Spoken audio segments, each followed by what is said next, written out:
Good morning बच्चों। आज physics class 11th के बीच एक फेमस क्वेश्चन है।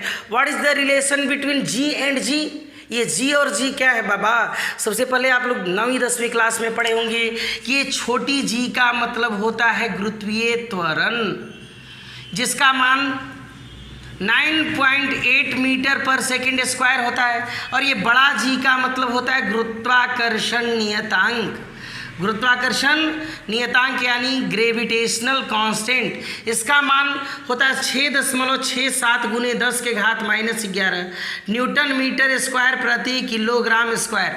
ऐसा हम लोग पढ़े हैं। तो अगर कोई कह दे कि बड़ा जी और छोटा जी के बीच क्या रिलेशन है, तो हम लोग बोले जी जी ये जी क्या है भाई, जरा सब पढ़े। तो मान के चलिए कि ये मेरा अर्थ है, अर्थ इसका मास है बड़ा एम, और यहाँ पर एक अर्थ के ऊपर ये छोटा एम की एक वस्तु रखी हुई, इसका द्रव्यमान है, इसका छोटा एम, और ये धरती है बड़ा एम। ये दोनों के बीच डिस्टेंस यानी पृथ्वी की त्रिज्या। तो यहाँ पर लिखेंगे माना कि, गणित और फिजिक्स में माना कि का बहुत बड़ा योगदान है।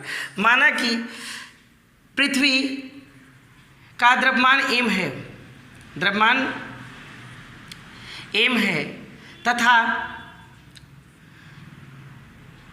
इसकी सतह पर एम द्रव्यमान की एक वस्तु रखी हुई है। एक द्रव्यमान की एक वस्तु है। अब देखिए, पृथ्वी सभी वस्तु को अपनी ओर आकर्षित करती है। तो पृथ्वी के द्रव्यमान के कारण, पृथ्वी के वजन के कारण पृथ्वी उस वस्तु को खींचेगा छोटका को अपनी ओर। तो यहाँ देखिएगा, तथा दोनों के बीच की दूरी कितना है? आर है। आर मतलब पृथ्वी की त्रिज्या, उतना ही दूरी होगा।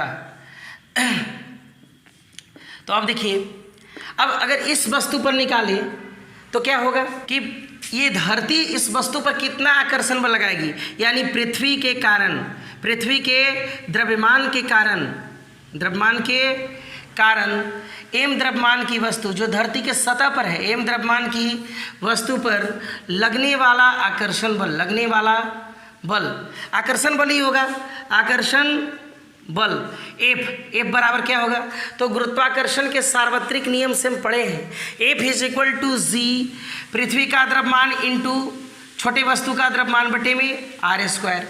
इसको हम फर्स्ट मान लिए। हम जानते हैं कहाँ से जानते हैं भाई? न्यूटन के द्वितीय नियम से। क्या जानते हैं? F is equal to M A. अरे भैया, बल बराबर मात्रा गुने त्वरण, लेकिन यहाँ पर त्वरण क्या है? धरती का त्वरण है, यानी गुरुत्वीय त्वरण है, क्योंकि धरती अपना ताकत से ना उसको एक्वायर करती, खींचती अपनी ओर। तो एम जी, इसको क्या मान ली? दूसरा। समीकरण 1 एवं 2 से क्या हुआ भाई? यहाँ भी एफ, यानी लेफ्ट बराबर तो राइट भी बराबर हो गया, यानी इसका राइट एम जी, इसका राइट है जी। यहाँ पर ई द्वितीय नियम से क्या होगा? इस वस्तु पर लगने वाला बल, तो इस वस्तु का द्रव्यमान और पृथ्वी का ये गुरुत्वीय त्वरण, ये याद रखिएगा।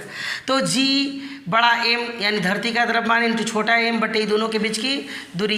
ये एम और ये एम खत्म, यानी जी इज इक्वल टू क्या हो गया? जी एम बटे में आर स्क्वायर। यही आपका जी और जी के बीच रिलेशन है। बहुत फेमस क्वेश्चन है। या तो यह आता है 2 या 3 नंबर में, या तो फिर पूछेगा कि जी और जी के बीच संबंध को किस फार्मूला से दिखलाते हैं, तो 1 नंबर में पूछेगा। आप याद रखिएगा और इसी तरह मेरे चैनल पर बने रहिए और जानकारी प्राप्त करते रहिए। धन्यवाद।